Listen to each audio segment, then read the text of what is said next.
What's going on, everybody? My name is Justice, and with my guy, What's popping? It's popping. It's your boy Tyaire. How y'all doing? and you tuned into the Silky Boys podcast, where these podcasts out for your sports news, what's going on in the culture. Tyre, how you feeling this week, bro? I'm jaded kiss as usual, bro. Good things on the music end, but bad things on the sports end. So just trying to weather both storms right now. I feel that, yeah. It's not looking alright for us right now. Not looking alright. I mean, besides that, I'm feeling good, bro. For the most part, fall is here, bro. Sweatsuits are finally being busted out the closet. Varsity jackets, hoodie season is upon us. I love it, bro. I love like this type of weather, bro, and get like I like being cozy, bro. You know what I mean? Right, I like bro. being Like the cozy. fall is just a vibe, bro. You got your little vibe or something. You cuddle up next to that, watch Halloween movies, Christmas movies, bro. Like fall, winter has always been my favorite two seasons, bro. Like everybody hype the summer up, but like nigga, the summertime you be trying to get away from the heat. You be trying to stay cool. Like fall is the perfect weather. You could really get fly, step out. The weather's still a little bit nice, not too cold. It's overall a great time. Yeah, so we entered into that, bro, and especially like football weather. Let's get right into it, bro. All right, 3 weeks into the NFL, bro. It's fully back. We already got a lot of storylines being made. Some storylines headed into the from the preseason being headed into the season have already kind of been broken or like still starting to develop. And when we got like surprising like 3-0 teams, I think for the most part. Like I just want to start off with this real quick. The Raiders 3-0 right off the rip. It's not like, and they're not doing anything that's really out there. They're not like they don't have like that X factor playmaker. They have that one, they have Edwards, that one wide receiver. He's starting to make some headlines. He's been making plays, but like other than that, they just somehow find ways to win. They're kind of just like a feisty team, kind of like what the Cardinals were last year. That team is just kind of just in the mix always. And Derek Carr, give him his credit, he's playing good so far. Yeah. Yeah, for the most part, he's looking like a front runner MVP candidate right now. If you just look at the stats and team record, but like you said, this Raiders team is reminding me a lot of that Cardinals team last year, and I just wonder is it going to be interesting to see if they have that same fall off that the Cardinals had last year. But I don't think they will because they have beat some pretty. Well, I don't know if you could say they beat good team because coming into this year, we thought the Steelers was going to be a good team, but they beat the Ravens, so that was a big game for them because that's a game they usually would have lost. And the game last week they played, they probably would have lost. Like those are the type of games they use. Oh, two is not there. There's no real quarterback. Those are their type of Raiders game they would usually lose in the past. So it looks like they're learning from mistakes. Gruden's finally comfortable with learning that it's not going to be a big thing every year. Like I think he got accustomed to that when his first 2 years. Like, oh, we bigging this out. I'm John Gruden. It's the Raiders. We're going to Vegas soon, so we gotta do it big or do nothing. I think he's dial back from that and all right, we're gonna do it mediocre and then just see where it goes from there. Like when you lower your expectations, you have so much room to grow, and I feel like that's where they are right now. Yeah, they're playing good. It'll be really like surprising to see like where they go. Like let's say like, about 5 weeks from now, 4 or 5 weeks from now, because they could start off like about 4-0, 5-1, and all of a sudden we're talking about this team like, oh, this may be a low key playoff contender. A team that can make noise in playoffs. I don't think we're gonna go down that route. I'm feeling that they are gonna come back down to earth a little bit and end up finishing somewhere around. I think this is a 10-win team so far. And hey, 10 wins is 10 wins. Yeah, so they definitely gonna take off. But like we said, that division just looks crazy right now. It's I'll say it's upside down right now. We know how that division is gonna end up by Yeah, the like end. Kansas City being on the bottom, that's not gonna last for long. Exactly. But here's the thing about Kansas City though, being at 1-2. I think right now this is good. This is really good for them. This is really good for Patrick Mahomes being 1-2 right now, because for the past couple of years they have been that team that can just go out there and just play their solid ball and win games. And whenever they fall down 10 points, they can flip on the switch and just go. But now this season, it seems like, okay, we can't always do that. We can't always kind of just rely on our talent to try to win games. We saw that with the Chargers game this past weekend. We saw that with the Ravens game as well. They got down and they tried to turn on, but sometimes it didn't go their way. And on Patrick Mahomes too, just to take care of the ball. That's it. It's just a little thing. It's like, yeah, it's cool that you can make all these amazing no look crazy passes at different crazy arm angles. That's really good.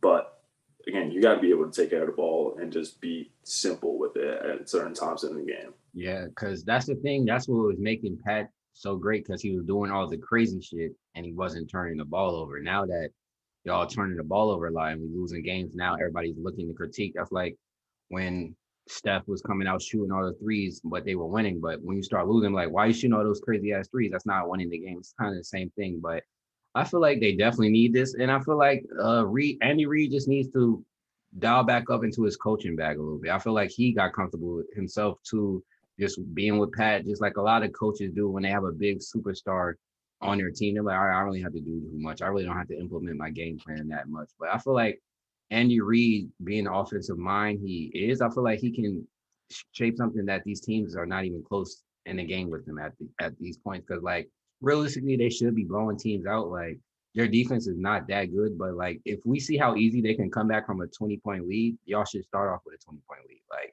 I feel like that's what these later games in the season is. I don't feel like they're not going to be in a lot too many more close games for the rest of this year.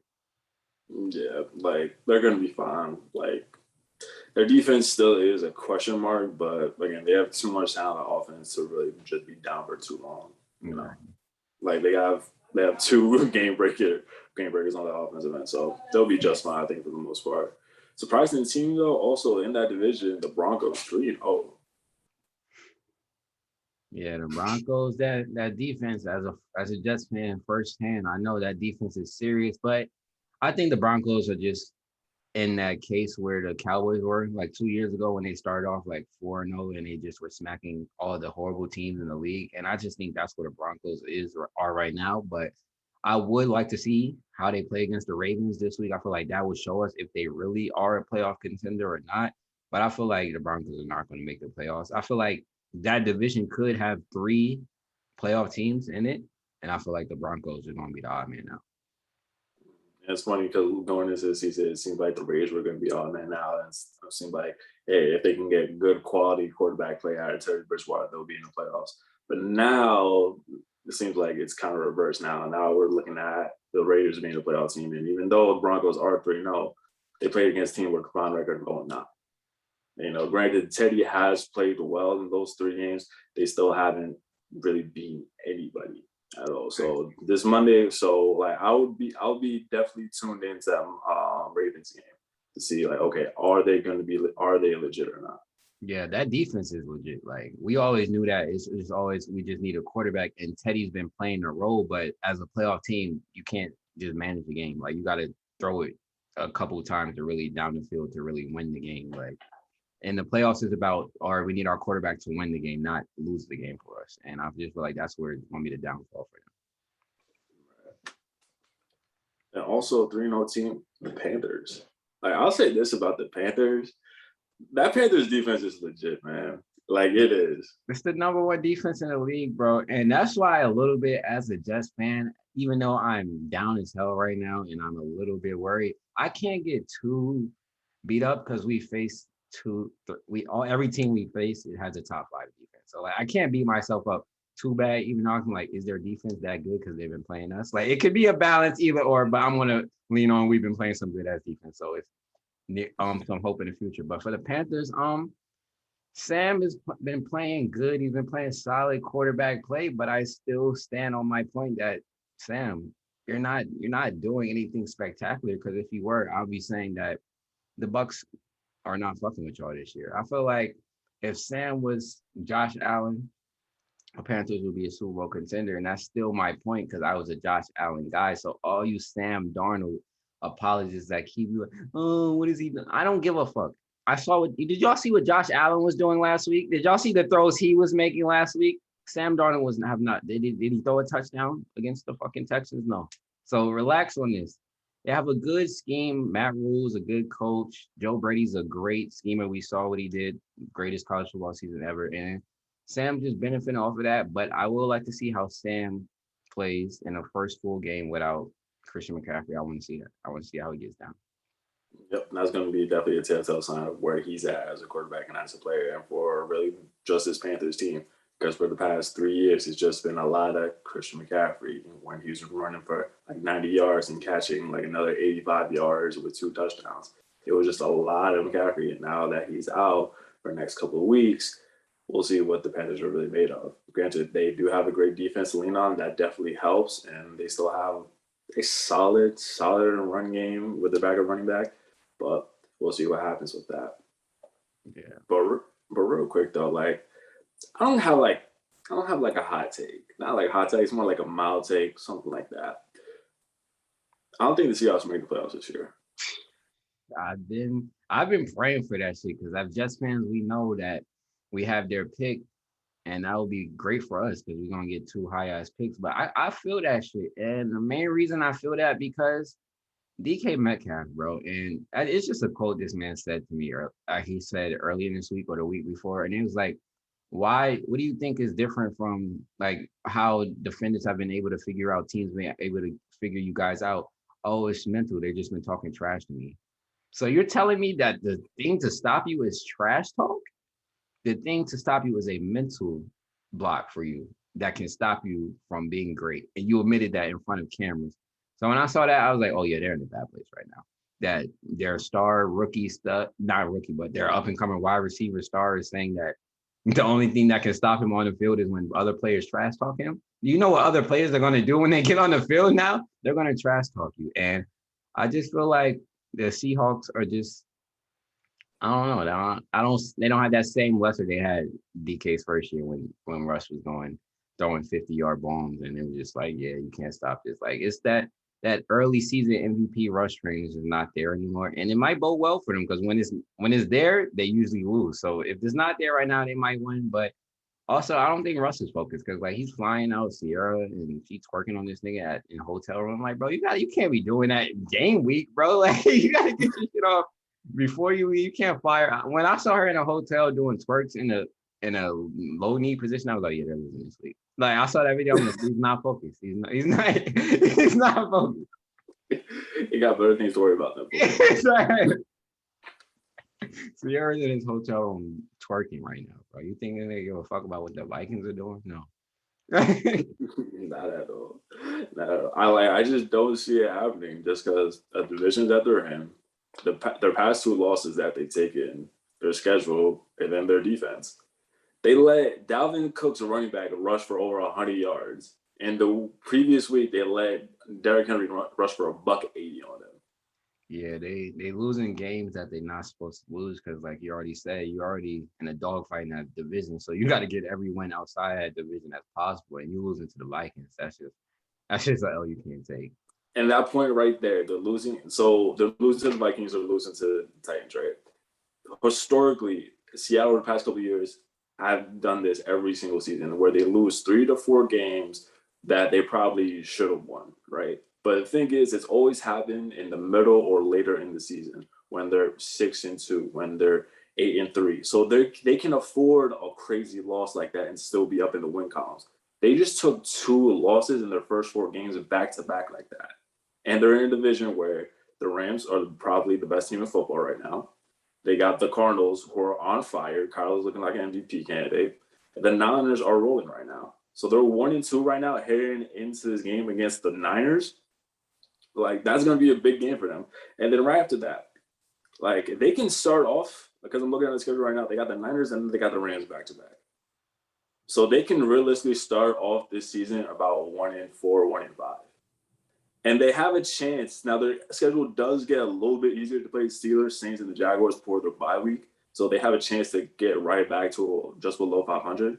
But right after their bye week, they're playing the Packers and the Cardinals again, back-to-back games. And they're playing Washington, and then they're playing the 49ers again. And just looking at the back half of the schedule, I just don't see enough wins. I just don't see enough. And we mentioned them before, Panthers. I kind of trust Panthers to make the playoffs this year as that being one of the wildcard teams. I think the Saints, depending on the player Jameis, is going to be a wildcard playoff team. I just don't see it for Seattle right now. Oh man, like you said, it's sad, but I will bank on the fact that they have a Hall of Fame talent. But right now, it's looking like pick 4 pick 12 for the Jets right now, and I'm excited about it. I'm also excited for that too. One thing that has me excited as a Jets fan through 3 weeks of play. All right, so we can just address this now. All right, the Jets is 0-3. All right, fine. We get it. I came up here and said that we can be 3-2 heading to our bye week. Okay, fine. I was wrong about that. I was wrong. I own that. Yo, I was hot as hell wrong, bro. I came 4-0, possibly 3-1. I'm stretching 3-1. 3-1 is the fucking stretch, guys. No. I mean, hey, we're going against top 5 defenses in our first 3 games. We're going through a rookie quarterback where this is his highest level of competition that he's ever played in his life. And his offensive line, we thought was going to be better this year. Still need some work, but we lost Makai for another month. And we still can't seem to get a rhythm on offense. But hey, my point that I said earlier, and I say is one of my strongest takes that niggas looked at me crazy was, we still not going to be as bad as the damn Jaguars. And how are they looking right now? It's looking like Urban Meyer is out of here after the bye week. Whenever their bye week is, he's not going to join them after that shit. I want to ask you about that too. After that Cincinnati Bengals game, with him just bent over on the sideline looking down, that was just the sight of a defeated man right there. And I remember you came up on this pod, and you think, oh, he's only going to be there for a year and a half, probably less than 2 years. I'm thinking, could he be gone in the middle of the season potentially? Could he just say, you know what, I can't take this, I'm out of here? Because that's what that looked to me, that he was kind of just already checked out en route to a loss against the Bengals. It's looking like he purchased some estate out in South Cali and looking at that USC job right now, because Urban, he's not with it right now. Even at the press conference last night, he sounded so defeated, bro. It's like, bro, this is game 4. He's like this is game 4, my guy. Like, you cannot be talking like this. You have like 12 more games to play after this. He's just like, yeah, the guys are just devastated. I feel bad for those guys in there. Like, they try really hard for this, and just for them to not go out like that. Like, fam, it's week 4, bro. You're giving like week 16, 17. We just went 0-17 vibes right now, bro. Like, that's the energy you're feeding to your locker room. They're going to see that and it's like, this nigga thinks this shit is over already, bro. Like, we're still in a trash ass division. If we win 5 games in a row, we are in playoff condition.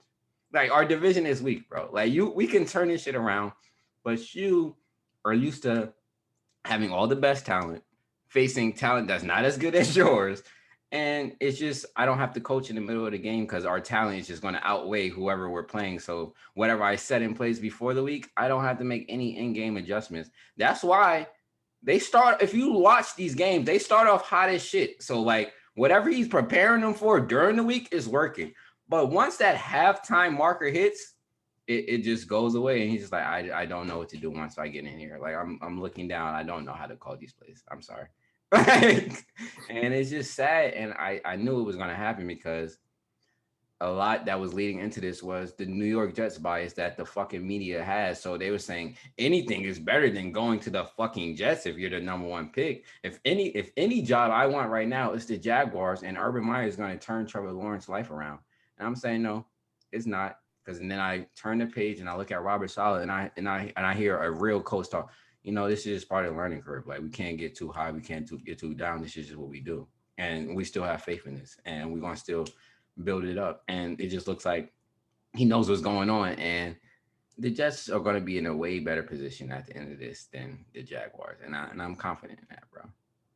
Yeah, and also what people have to remember with the Jets, this is the first year of a new organization from top to bottom. Like, let's be very clear about that. Rookie quarterback, rookie head coach, Joe Douglas, who's in his first full year as an acting general manager. Like, this is essentially a new franchise being played right now. Like, so of course we're gonna have our struggles. I called it when we got Zach that he was gonna struggle early on, but later on he was gonna fix it towards the second half of the season. But one criticism I got Zach right now, he holds on to the ball way too long looking for that home run play. And he's just so used to it because that's what he did at BYU. Facts. Like he's ready to make a movie, bro. And it's like, nigga, there's a running back right there that you can throw it to. We could extend his drive and keep it going, bro. But it's like, do you want him to learn and just go with the flow and just know this is what he just got to do to get a feel of what this game is? And next year he gonna know, oh, I can't do that, so I gotta open him up with this. And that's where I'm jacking it as. Like we didn't see Aaron Rodgers his first 3 years. We didn't see Patrick Mahomes his first year. So they could have been out here doing this shit right now. So just chill out after week 9 or 10, then let's talk about what's going on with him. But I'm not really going to really jump on his back saying, oh, this shit is over. It's a bust. Like New York Jets fans, y'all is pessimistic as hell, bro. Like I've never seen a more group of pessimistic fans. Like after game one, y'all were tight. Like nigga, we had a comeback in that game, bro. Like why are y'all tripping right now, bro? And on the other side, our defense looks great. We have a top 10 defense, so I'm hype about that part. And it just once our offense gets clicking, we're gonna be straight. I think what happened is everybody fell in love with what happened with Justin Herbert last year, and we were all expecting every rookie quarterback to do that. And we see every rookie quarterback is struggling right now, bro. So it's just like it's gonna take time, but I got faith in Zach that he gonna come out of this, bro. Like Josh Allen was ass his first 2 years in the NFL.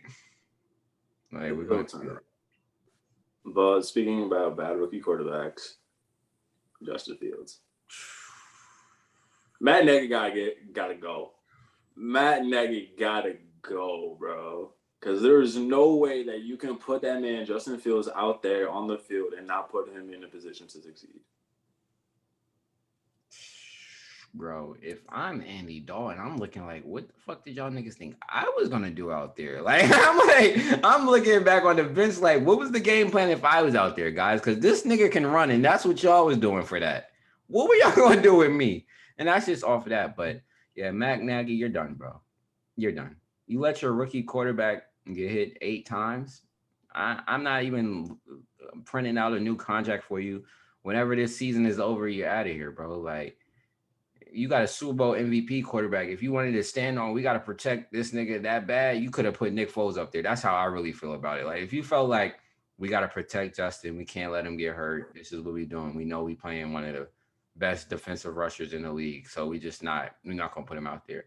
But you put him out there and he really got killed, and that could really fuck up his mental for the rest of this season. So it's just like we always said, like, just let him play out these first 6 weeks because we knew who was in these first 6 weeks. It was the Aaron Donalds, it was the Myles Garrett's, and his first game was against Myles Garrett, and we saw what the hell happened. But it just looks so elementary out there. It even looked like he didn't know what a bootleg was, what a play action call was. It's like, bro, they're on his ass. It's immediately he snapped the ball, bro. At least get him to move the pocket a little bit. Like, you know he can run, right? Like, you seen his tape. It's like they almost didn't know who the player was. Like they just jumped out there after warm up. And like the reason why like I'm upset about it, and the reason why like I'm saying just get him out here like tomorrow, is because it felt like he kind of sabotaged him. He sabotaged Justin Fields. Because here's the reason why. If we remember back to week 1 on Sunday Night Football when Justin Fields came to the game, did he not run a read option? So where was that during this Browns game? We didn't see it at all. He turned to Justin Fields. The game plan for Justin Fields we had for him was to be a drop, was to be a, be a pocket passer and 5-man protection. When the Bears offensive line is one of the worst in the league. At no point did they put in an extra tight end or two at all to help protect this dude, to see if he can make a throw to Allen Robinson downfield for more than like 10 yards. That's what I'm saying. Like this, like he's literally destroying this man's career before he can even get started. And it feels like he's sabotaging it. Yeah, I could see that because it feels like, oh, y'all see why I haven't been playing him because he's not ready yet. Like he can lean back on that if he makes it look like he's not really ready. It's like, bro, you could have put a game plan out there for him to at least compete a little bit. Like who did the Browns play before last week? It was not a good quarterback, and he was still moving up and down the field on them.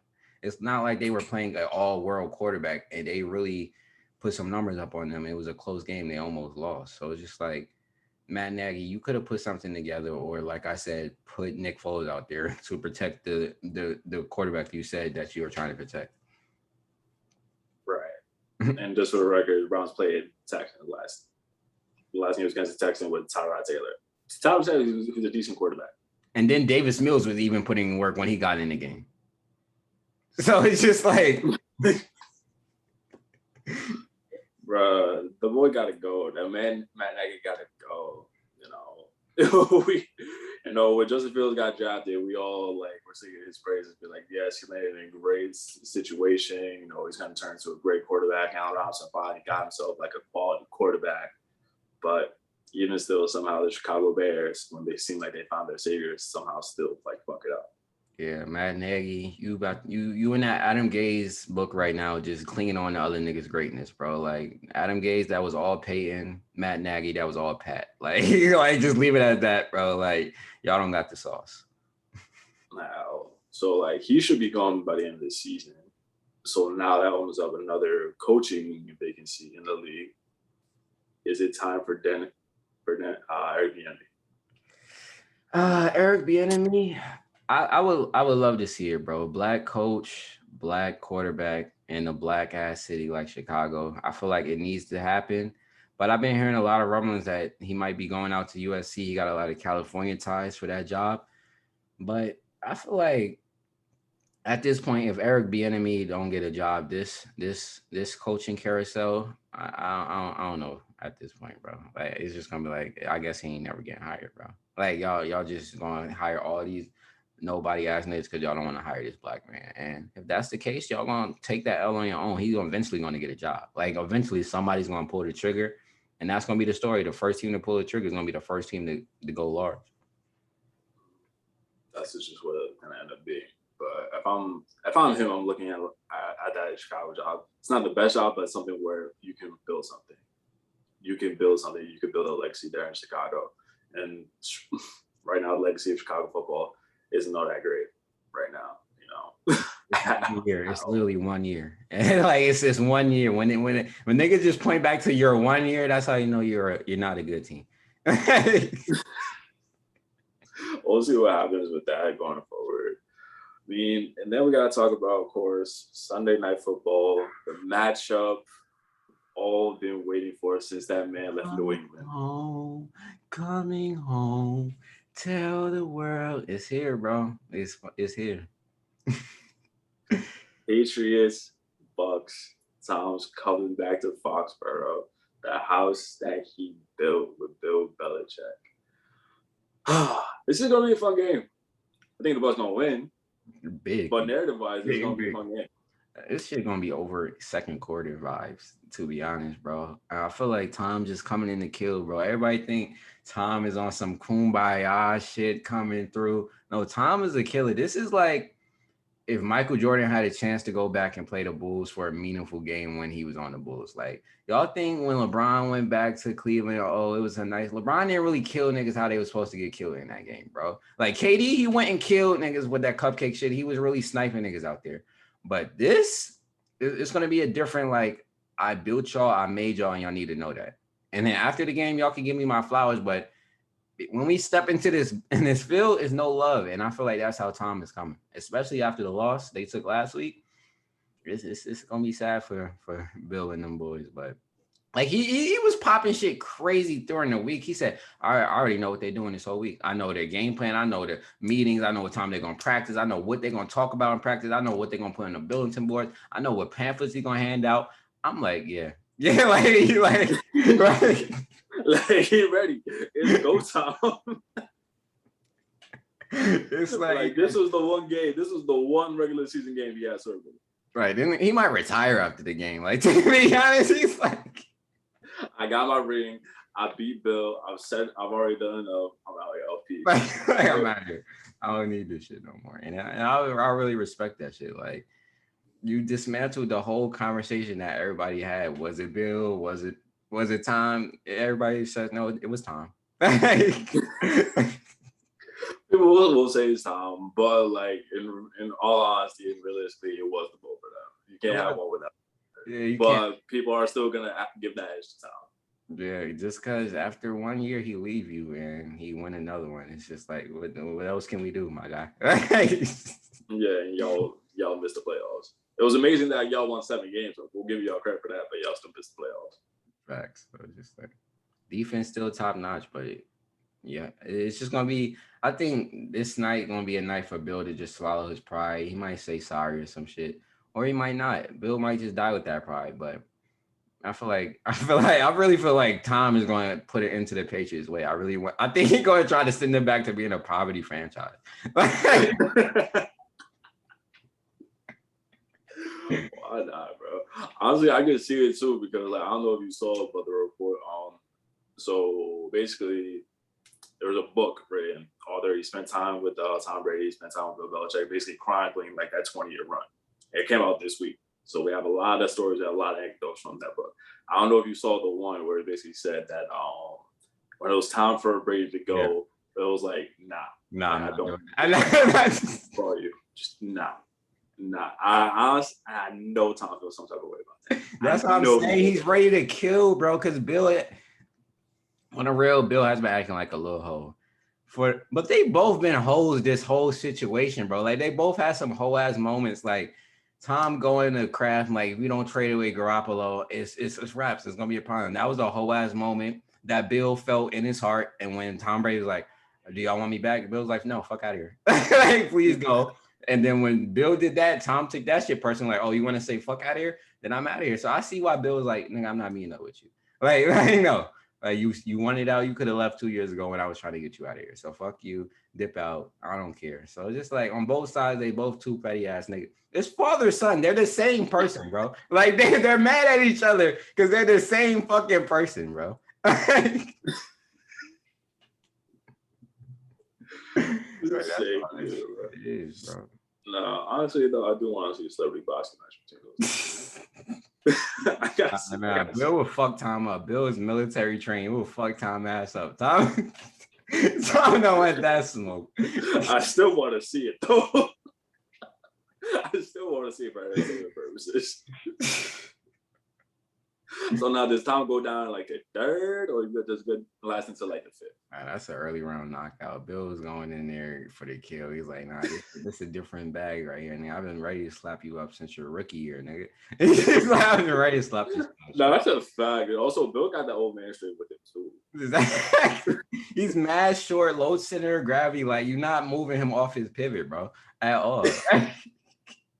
Tom is too tall and lanky. Like Bill gonna knock that nigga out too quick, bro. Too lanky, too tall, bro. Speaking of knockouts, bro, you know we got the rematch of the fight of the fight that sent us into this pandemic. I'll say the fight, the fight that sent us into this pandemic. The rematch is next week, bro. Wilder Fury, bro. Wow, that totally. Wow, it is. Wow, I totally forgot about that. Wow, it's coming. Yeah, bro. How you feel about that fight, bro? I ain't gonna cap, bro. I don't even feel like tuning in, bro. Like I watched last time just to be so. Deontay Wilder did the most. Came out in the Black Panther freaking costume, black diamonds and everything. Oh my god! And then just to the performance, nah. I still remember that like it was yesterday. Now I'm just thinking back on it. But for this next fight, honestly, of course, like Deontay has something to prove. He got a chip on his shoulder. He wants to prove, like, hey, like, listen, that last leg was a fluke. Like this time, like I'm healthy, I'm good. I have extra time to prepare for you. Like I'm here, I'm ready. It's go time. But Tyson is gonna be feeling himself too at the same time. It's like I beat you before. I am ranked as like the number one top contending heavyweight in the world right now. Yeah, you're not really messing with me. Anthony Joshua doesn't walk this smoke right now. So come at me if you want. Yeah, I got Tyson winning that fight, bro. And I don't know if that's just me trying to do reverse psychology, so whatever I say happens, the opposite happens. But I just feel like I can't lean too much on that blackness because sometimes black niggas get knocked out, and I feel like I feel like Tyson is going to give him that smoke again. But Wilder, bro, just know what's on stake again, bro. Just know that the memes will happen again, my nigga. So at least I would say this time, stay upright, bro. Let this shit go to decisions. Let it happen like that, bro. Don't get your ass knocked out and niggas call off the fight. We can't have that happen Yeah, again, bro. I don't think like I don't think Wilder's gonna get knocked out. I think there's gonna be a decision. Yeah. The decision, or he might get that one right that he's been waiting for these past two fights. And send that nigga. That's always the question with this Wilder nigga. Like he could just hit you one time and this shit be over. So I hope he not banking on that though. I hope he didn't go back into this training like, all I need to get him is one more time. No, that was the last fight that you kept saying that. So you better have learned how to box, my boy. Wait, wasn't he in the lab with Floyd a few months back or not? I think he might have been. If so, that's a good sign because we know Floyd's the greatest defensive fighter of all time. So if he in the lab with him, that's a good mix. But we know Tyson's technical, so you gotta have some technicality if you want to beat him. Overall, it's gonna be a good fight, good rematch, but just don't lose, my boy. Like that's all I can say, bro. Like it's too much counting on this shit again, bro. It's too much riding on this for the third time. Every damn time. All right, bro. Let's get into it. Like music wise, new music Friday. Boy Meek Mill dropped. Expensive Pain. Go. Give it. I only listened to it once. I was only able to listen to it once, but from what I heard, for another just really solid Meek Mill project all over again. Really, what it is. He had a couple slappers on there that I really liked. A couple vulnerable, real songs on there that I liked as well too. Like honestly, like from the Meek Mill projects that I've heard, it seems like kind of like the epitome of one. You know?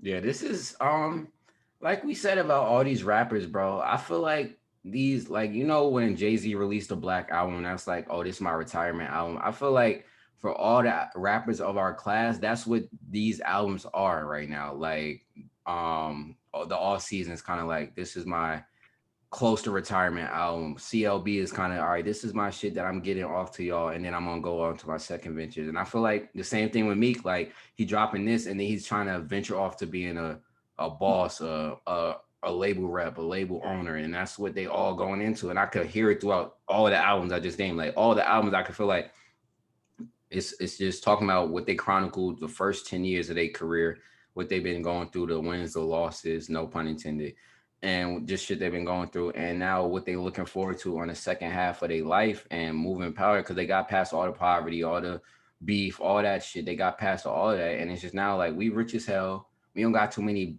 ops. We don't got no ops really. And we friends with billionaires. How we gonna make this billionaire talk now? And that's what I got off the album. It's a good listen. My favorite tracks off it, the first listen. I love my love songs. So I love Love Train. Just Meek talking about him and a girl problems, always good. Love Expensive Pain, Meek talking real shit, just what he going through in life. And All My Soul is a good track. But Halo, that was one of the standouts for me because it was real introspective to me because it's just a point that a lot of rappers, you don't hear them talk about it, but you always hear them talking about like, oh, I can't go back to my hood because I'll probably die. But for him to really say, like in that verse, he's talking to the people he grew up with, people he grew up around. It's like, bro, I would love to be out here with y'all all the time. Like, I love being out here, like riding a dirt bike, popping wheelies. Like, that's my shit. But I feel like, but I know if I go back, I'll probably die. And that's just sad as hell. Like, once you get to a certain level, the place that you grew up in, the place that you love, that you was there every day when you was broke as hell, that you can just imagine one day you can't even go there no more. Like even as much as you want, that's home, but you can't go back. And it just, I always like to think, and I always look back, and I always like when rappers talk about that because I feel like they don't talk about it a lot. They talk about, oh, we still outside in our hood every day and shit.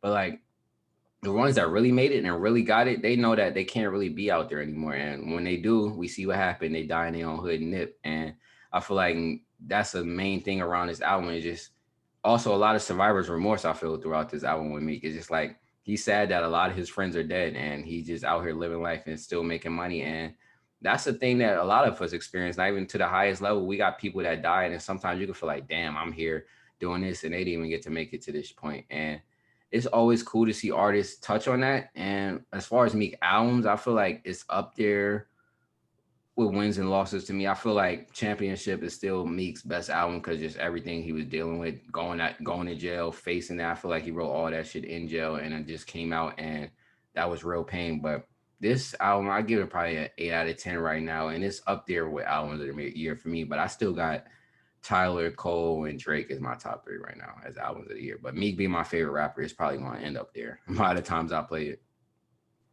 Yeah, like I said, it's just like overall, just really, just a really dope project overall. Like for me, standout songs were me, Hot, Love Train, North Side, South Side, Tweaking, and then where was it? Halo with Brent. Like that Brent feature was excellent. Yeah, it's just good music, and I feel like it wasn't a real Meek project. That's why I wouldn't put it up there with the rest of his albums, because I feel like he's still sitting on something that he cared about a little bit more. I feel like just the way it was just a random ass, oh, I'm dropping this October 1st. Like it wasn't that much lead up to this shit. He really leads up to his album. So I feel like he didn't care about it that much. And he might be dropping something. He will drop something again next year. I feel like this won't be the last time we hear from him for a bit. So that's why I didn't get too disappointed when I heard some of the songs. I was like, oh, I ain't really feeling this, because I feel like he still got more he want to drop later on. Yeah, and when it does, it'll probably be another dope project. So Okay. looking forward to that. Anything else we want to get into? Any other new music? No, I really didn't get into too much. No, that's it. Pretty much just the Meek album. Oh, no. There is an album I gotta bring to you, bro. The R&B ladies, they just like up in the score on each other. One dropping fire album, the next one gotta drop a fire album, and straight in that line, bro. 7th Streeter. You drop right now. You got the best R&B album of the year right now. I don't know. That's the one I've been listening to the most, and I never knew Seven was talking so crazy to niggas on her tracks like this, but she is like she is, and it's wild. She's from that Rihanna cloth, say whatever the fuck I want, and you're gonna feel it. And off the album, just the name of the album should tell you what the vibe she was going for. The name of the album is Drunken Words, Sober Thoughts. So off that, you know what she's doing, but standout tracks off of this album for me is In Common. She's just talking that spicy fuck you, fuck niggas bag. Taboo, wonderful flip of a classic Alexander O'Neal track. And then her the best song to me on the album is Liquid Courage, where she basically I think she was drunk when she made the song. I ain't even gonna cap. I think she really was drunk when she made the song, because she was talking to whoever this young man was like he was a 12-year-old boy. Like he had no business to to even speak to her like that again. And I'm just like, I just love how, to point out, always say that R&B artists can say hard shit harder than rappers. And I really stand on that. And I'm always gonna stand on it, because if you can sing some hard ass shit to a nigga, you have to be a killer. Like you have to be a certain type of certain level of calmness and confidence in yourself that you could sing some of the most heartbreaking shit in the world, and it just bops. And it's still, when you listen, you're like, whoa, she just said some crazy ass shit. But I'm just like, whoa, she's sounding beautiful. And that's what this album was. So you gotta check it out, bro. 7th Street, a drunken thoughts, drunken words, sober thoughts, bro. I'll give that a listen. Hey, R&B ladies out here. If I'm that, just R&B ladies out here. Yeah, just like that, and we still haven't gotten the best 2 albums yet. And that's the word. The best 2 R&B albums of the year haven't dropped yet. And we both know who the 2 people that is dropping them shits. Yeah. Well, Summer's getting ready for her rollout. Summer's getting ready. Yeah, Summer is getting ready online, letting us all know what the fuck she's going through every day. And I'm just like, Summer, we know you got the heat. And then we got Scissor going in and out of places, just flying around the world. Just like, I'm coming whenever I come. But I know those 2 is really about to just classic niggas out right now. Watch out for the caption, fellas. And with that being said, we're going to wrap it up. Thank you so much for watching. Thank you so much for listening. Make sure you like, share, subscribe, do all of that. Until next time, we'll catch you on the next one. Here.